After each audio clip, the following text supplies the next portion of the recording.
Hi everyone, I am Vanny Manuel Tambanillo, and yes, I am back. And this would be my last reporting for this semester. In this module, we are all discussing about internet radio. Specifically, I was tasked to discuss all about peer-to-peer solutions. So let's dig deeper and find out what is peer-to-peer solutions as well as copyright and sourcing from the lens of radio broadcasting. So we have here peer-to-peer.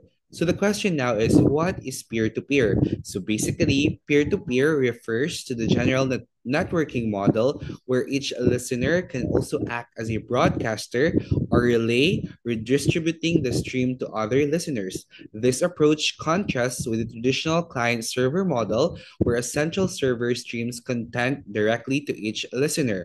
So each participant, or what we call peer, can contribute to resources such as bandwidth or storage to facilitate broadcasting and distribution of content across the network. So basically, yung peer-to-peer is there's no need for big infrastructure or central server to broadcast streaming or the radio program, but there's only a need for internet where participants or peer can contribute when it comes to the program, to broadcasting, to storage, and other. So let's dig deeper. So what are the key features of peer-to-peer broadcasting model? So we have here decentralization. Unlike traditional radio systems that rely on centralized servers, P2P radio operates through a network of interconnected peers, allowing for more resilience and scalability. So basically, as what I've said earlier, there's no need for a central station or radio that is the main source. Pwede kang maging source ng program, yung friend mo or the other people. Next is direct resource sharing. Each peer acts as both a consumer and provider of data, distributing audio or video streams efficiently. So we will just focus on the audio stream. So basically, parang nagiging dual role ka na. You're not just a consumer, but also you're the creator. Next is dynamic networking. P2P systems adjust dynamically as users join or leave, maintaining connectivity and functionality within the network. So basically, if one user left or leaves the network, it will continue to program itself. Next is cost efficiency. By eliminating the need for centralized infrastructure, P2P broadcasting significantly reduces operational costs. As we all know, it is not cheap, as for the lack of a better term, to produce a radio because there are various needs or things that are pivotal to make a radio production effective. So one of that is syempre yung centralized infrastructure, which is very expensive. For P2P, there's no need of that and other expenses.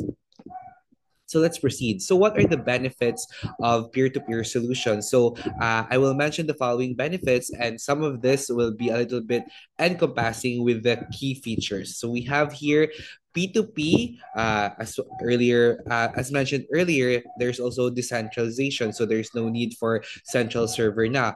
Next is cost efficiency.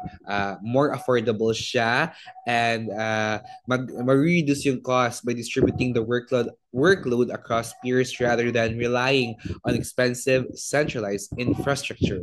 Next is scalability. P2P networks grow effortlessly as more users join. Each new peer adds resources to the system, allowing the network to handle increased demand without bottlenecks or performance issues. Next is resilience. With no central dependency, P2P systems can continue functioning even if some peers go offline. So basically, the more participants, the more na nag-widen yung network. And if some participants will just leave, continue pa rin yung function yung P2P radio. Next is, as similar with other traditional and new medium, there are also challenges in this P2P model. So we will discuss it one by one. We have here is security risk. Without centralized control, P2P networks are more vulnerable to unauthorized access, malware, and data breach.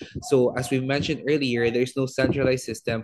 Everyone that are allowed to participate can contribute and at the same time can consume. This would lead to chances of security risk. Pwedeng makuha yung information, makakreate ng virus, or mag-spread ng misinformation, especially sa radio. Next is Bandwidth management.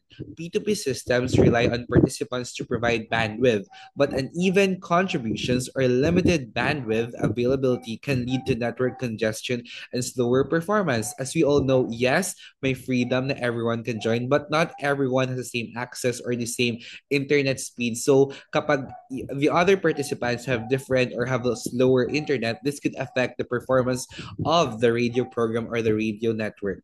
Next is coordination complexity. Managing a decentralized system requires solving complex challenges like organizing data flow, ensuring consistent resource availability, and maintaining connectivity as peers join or leave the network dynamically. So parang there's a need for coordination. Mahirap mag-coordinate kasi nga yun, everyone can join and everyone can participate. So yung data is hindi easily ma-organize at medyo struggle siya sa ganung part. Next is legal and ethical issues.